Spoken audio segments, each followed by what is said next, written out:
Welcome back to Standout Medical Careers, the series of conversations with doctors about medical career motivations, choices, challenges, and fulfilment.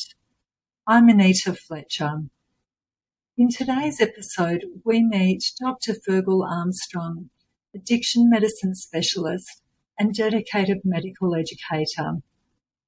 Presented with the statistic that 1 in 5 Australians will have an alcohol, drug, or other addiction problem in their lives, this is an episode for people across all walks of life.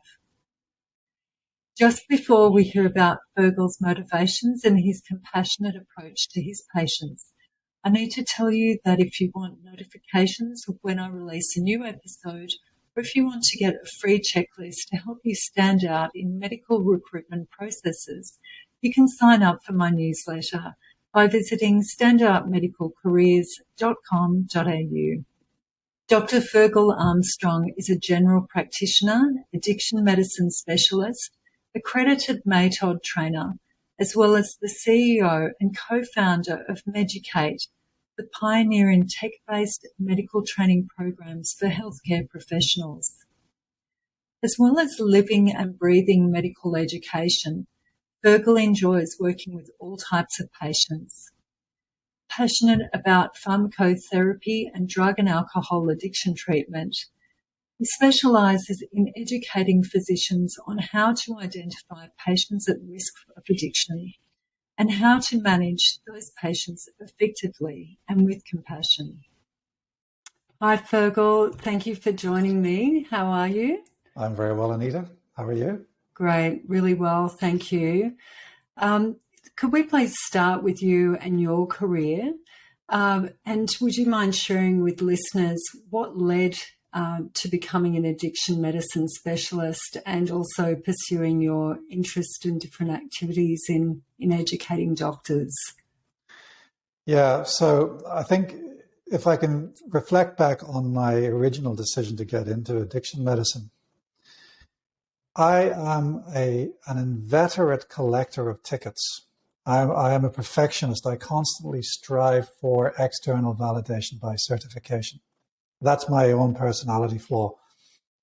So a friend of mine years ago said to me, "Hey, Ferghal, do you want to do some extra training? It's free." I said, "Yeah, great. Let's do some extra training. It gives you a ticket, doesn't it?" "Yeah." And he said, "But it's an addiction medicine." I said, "I don't care. Let's do addiction medicine.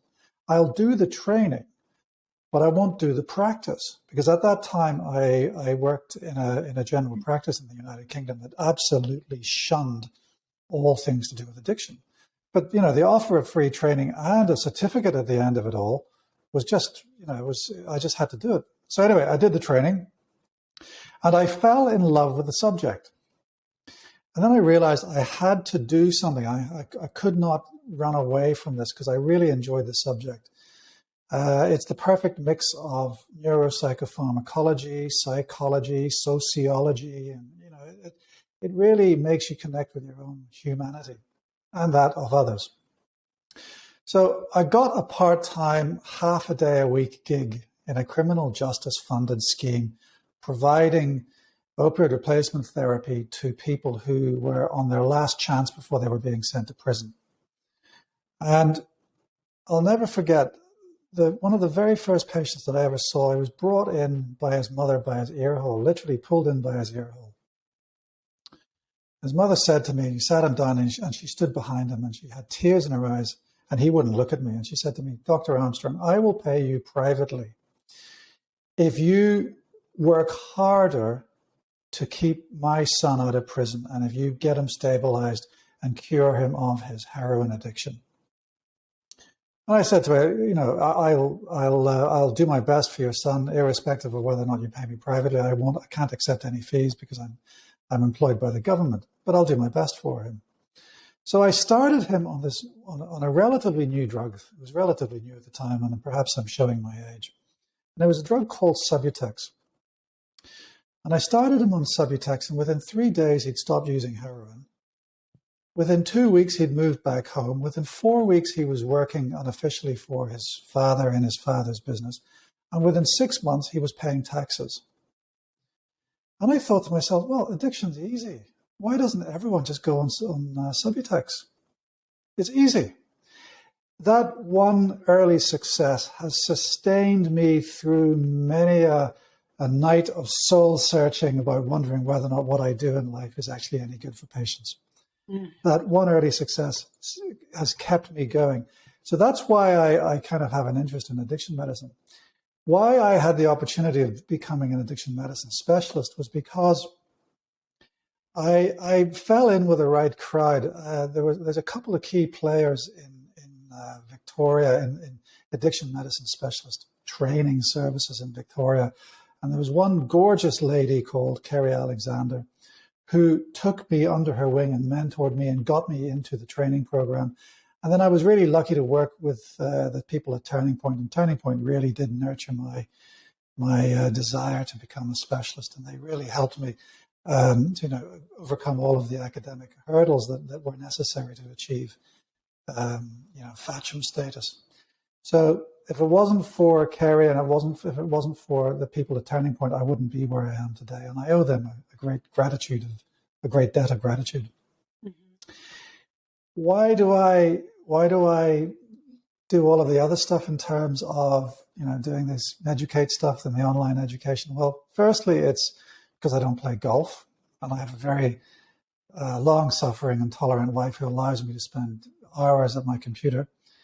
And secondly, because I've always struggled with what I perceive to be substandard educational material.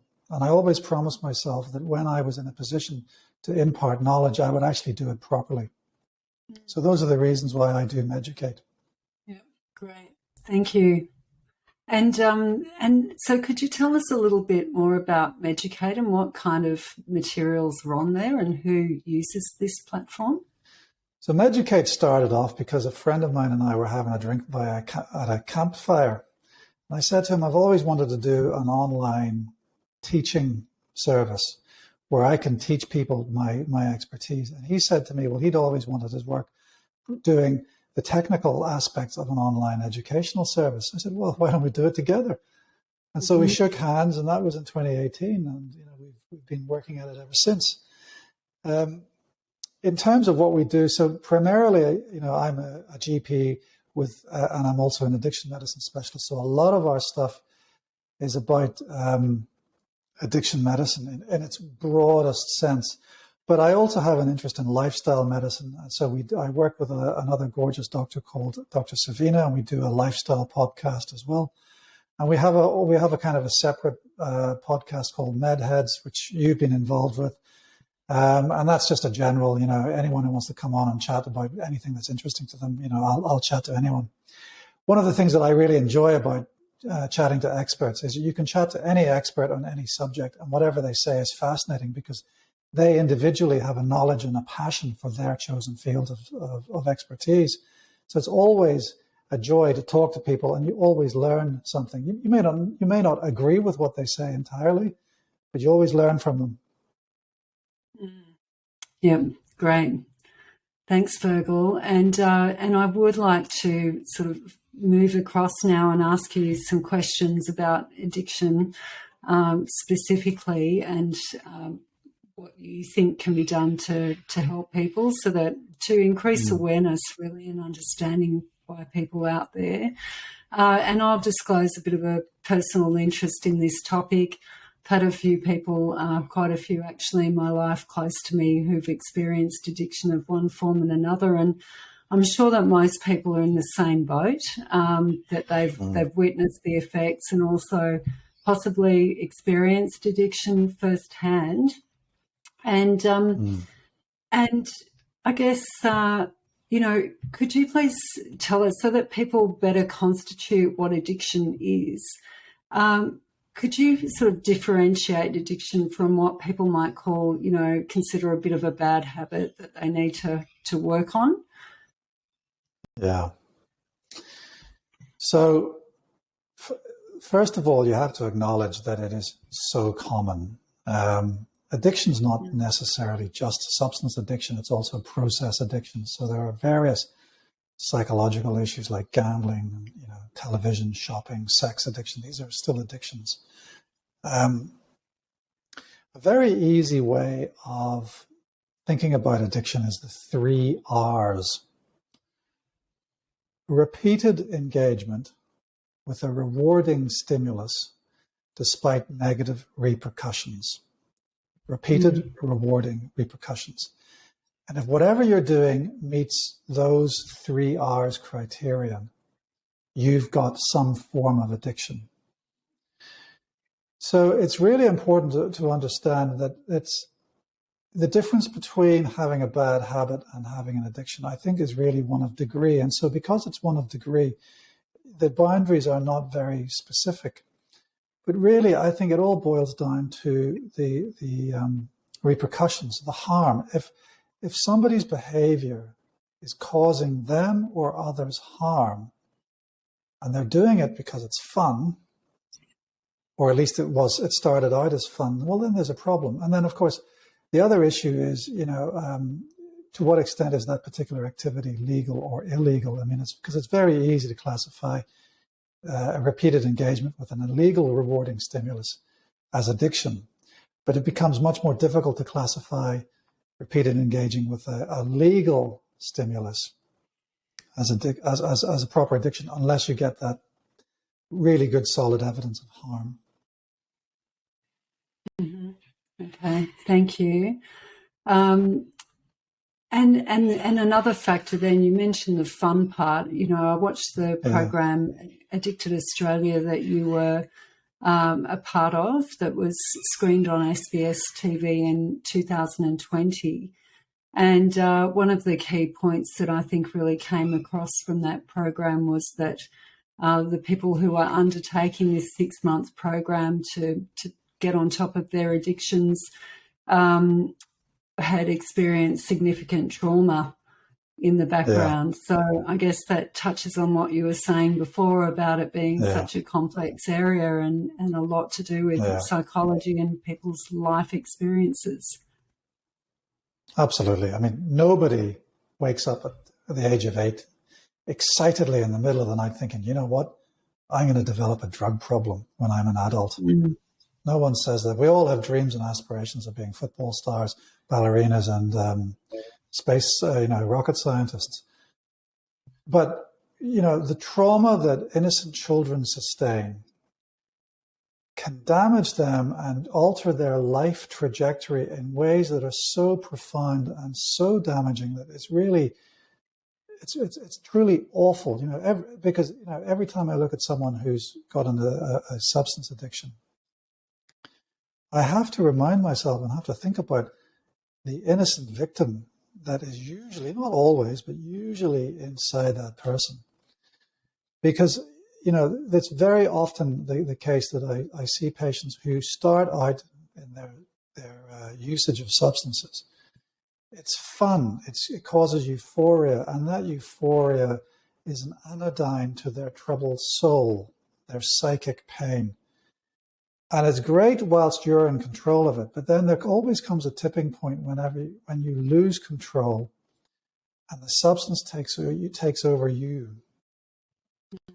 And then that use then becomes compulsive, and then they enter this phase where rather than impulsive use of drugs because it's fun, they then enter this phase of compulsive use because the absence of the drug is so intolerable to their lives. And that's particularly true with heroin use disorder. You can start out with, feeling a heroin giving you a great buzz, but, chasing the dragon, your first use is always going to be the best use. And people escalate their use to try and keep achieving that same high. And that means they have to keep using more and more of the drug.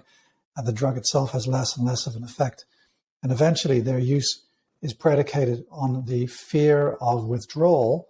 And so they're taking the drug to avoid withdrawal symptoms rather than taking the drug because it's fun. And so there's a perfect example of the transition from impulsivity to compulsivity, which is really a sign of quite severe substance use disorder, in particular with heroin. And you referred to people's lives starting out and having dreams and enjoying life. And I was keen to sort of talk to you about children as well, because children are often the bystanders and the witnesses to the issues that come up through addiction. And there's so much stigma obviously associated with addiction. So, I think for children it can be particularly difficult for them to talk about what's happening and its effects on them because of that stigma and the sense of shame and that sort of incorrect assumption that everyone else's lives, all their friends' lives are fine and they've all got really happy families.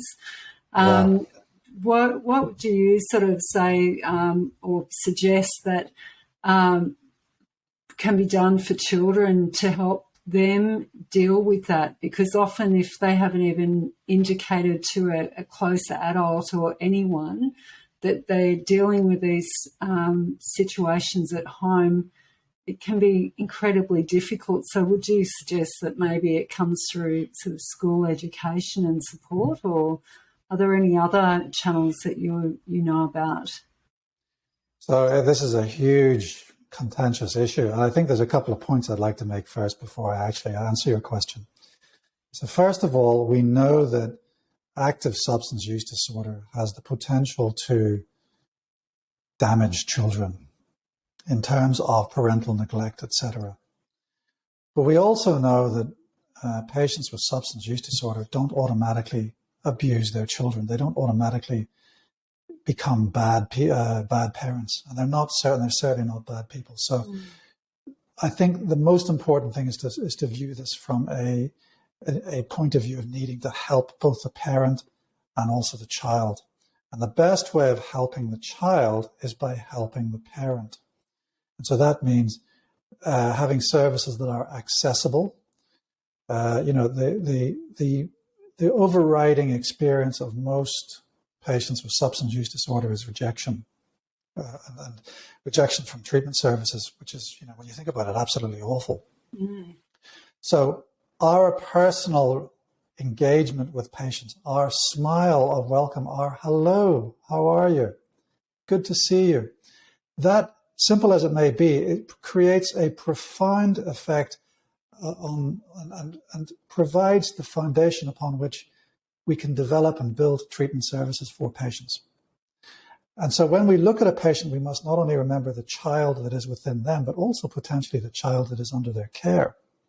And so being able to engage and have that treatment space available to them is absolutely crucial. The next thing to consider are early intervention programs for childhood development. And so schools and social services have to play a key role in that. And at the moment, we're going through certainly in Victoria, we're going through a major reconfiguration of mental health services, and some of that allocated money has to go on supporting parents and supporting children. How that's actually going to look at, or how that's going to appear in the next couple of years, I don't know yet. But the key thing is early intervention to help parents avoid that trajectory. And that has been shown to help children transition from a trajectory of failure, nihilism, self-doubt, self-loathing, to one of confidence and being able to be more likely to achieve their potential. Children are blank canvases. They are the tabula rasa of our hopes and aspirations. And it does work. These interventions can help children achieve their potential. That otherwise, they would be blighted. The other thing to understand about the development of drug addiction itself in children and adolescents is that it's not just about the drug. It's also about the context. So we know that children who have certain behavioral presentations like conduct disorder or oppositional defiant disorder, they are more likely to have problems with drugs.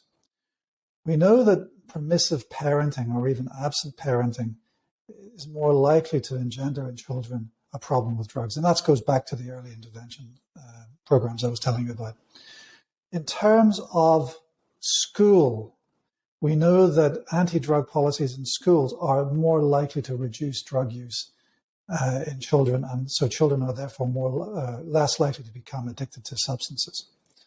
In terms of peers, we know that children who are exposed to drug-using peers are more likely to engage in problematic drug use. And in terms of academic achievement, we know that academic achievement is protective against becoming a patient with substance use disorder, a drug addict, if you will. And we know that grinding poverty is going to create or people being brought up in that environment of grinding poverty, they're more likely to be affected with substance use disorder.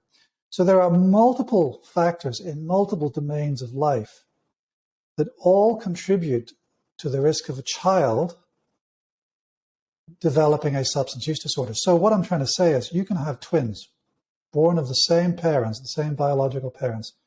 They both get adopted, but one gets adopted into a family who's poor, with parents drug using, who are absent, in bad schools, bad peer group, grinding poverty, and one who's nurtured by well-to-do parents, goes to a private school. The one child will become a patient with substance use disorder, or is more likely to become a patient with substance use disorder, whereas the other child is more likely to become a doctor, or a lawyer, or an engineer. So I believe that substance use disorder is actually a symptom of social injustice for those reasons. So, Ferghal, in the program, you mentioned that despite all of the issues and things stacked against people often in these situations, that you have a golden rule that there's a possibility of recovery for every patient. And I found it really encouraging and heartening to hear that. And the program showed people going through a treatment program over a period of 6 months, and that's obviously a very resource-heavy exercise. What do you know that the governments are doing in this area? Do you think that there's enough funding given to these services? Well, first of all, can I just clarify that statement? I think that there is the possibility of recovery for every patient at every engagement with services, which I think replaces or puts the onus back onto services to consider how they engage with patients. As I said before, the overwhelming experience of patients is rejection. They feel rejected at times, and it's really important for services to be more welcoming, or to be aware of just how their body language, their demeanor influences their perceived approachability. In terms of government funding, so Victoria is just about completed a kind of a mental health review that incorporates substance use management. But I am constantly feeling underwhelmed by the level of investment that nations, governments put into treating patients with substance use disorder. There is a significant amount of stigma still in society, and I think there's a failure to recognize some very basic facts. Firstly, substance use disorders are very, very common. I've heard figures of 1 in 5, 1 in 7 people, And secondly, these problems are treatable. This idea that, they brought it upon themselves, the treatment is just to lock them up and throw away the key. Well, that doesn't work. And we know that substance use disorders are not actually a lack of moral fiber. They are the manifestations of a chronic brain disease that is susceptible to relapse and that does require long-term help, just like someone with diabetes or just like someone with chronic pain. These are other chronic conditions that I spend a lot of time dealing with when I'm helping patients. And actually, patients with substance use disorders, I think, are actually easier to treat than patients with type 2 diabetes or patients with chronic pain. It's all about resilience.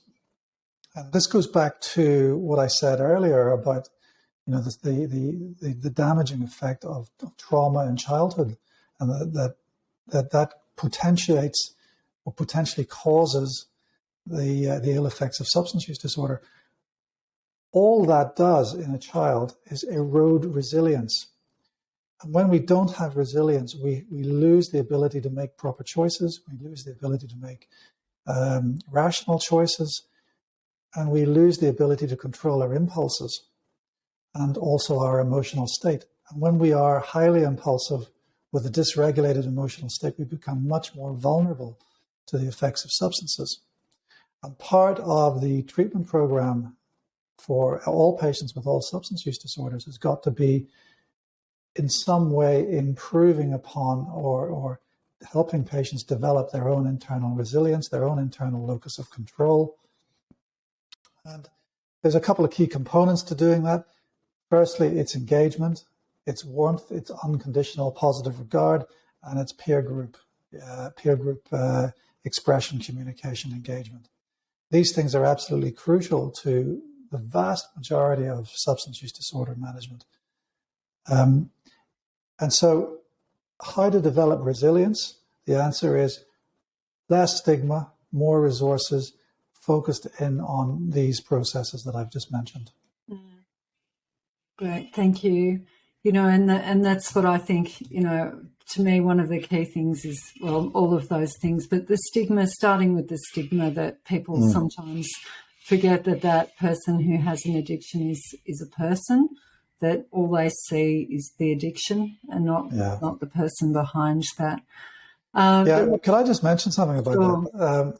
There's Johann Hari is quite a controversial figure, but he did write a book called Chasing the Scream, I think. But he's also done a fabulous TED Talk, which is available on YouTube, where he talks about the need for human connection.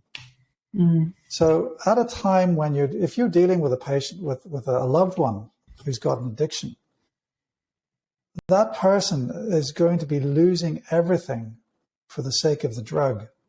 And if they lose you, they potentially will find it much more difficult to re-anchor back into society. And the hardest thing that Johann Hari said that he had to do was actually maintain a social connection with people that he loved when they were going through addiction. But it's as hard as it may be, it's one of the most important things that you can do for a patient, for a loved one. Is try and maintain some form of social connectivity whilst respecting and protecting your own boundaries and their boundaries. Well, Ferghal, thank you very much for all of that. And it's, inspiring the work that you're doing and your team are doing to support some of the most vulnerable people in our community, and to help train other doctors to be better equipped to manage this aspect of medicine. So thank you very much again. And how can listeners learn more about you or potentially get in touch? So go onto my website, www.meducate.com.au. Great. All right. Thanks again, Ferghal. Always a pleasure, Anita. Look forward to chatting with you very soon. Thank you. Thank you very much for listening to this episode of Standout Medical Careers. If you like the episode or think it will be useful to someone else, please leave a review at podchaser.com. And if you've got any questions, let me know on LinkedIn at Standout Medical Careers.